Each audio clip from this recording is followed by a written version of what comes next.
Tommy అనే బాబు ఉన్నాడు. అతడు తన పెంపుడు కుక్క మాక్స్ ని చాలా ప్రేమించేవాడు.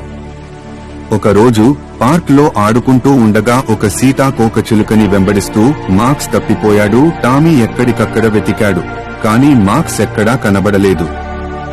దుఃఖంతో టామీ పోస్టర్లు వేశాడు మరియు పరిసరాల్లో ఉన్న అందరినీ మాక్స్ ను కనుగొనమని కోరాడు.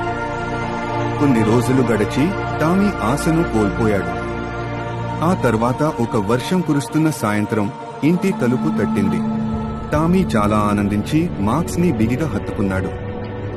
ఆ రోజు నుండి టామీ మాక్స్ పై కంటితోనే కాపాడుకుంటూ ఎల్లప్పుడూ పట్టుతాడు తోడుకుని నడిపించాడు.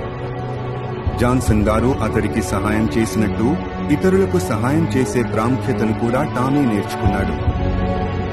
మాక్స్ మళ్లీ ఎప్పుడూ తప్పిపోలేదు మరియు టామీ మరియు మాక్స్ కలిసి ఎన్నో సంతోషకరమైన సాహసాలు కొనసాగించారు.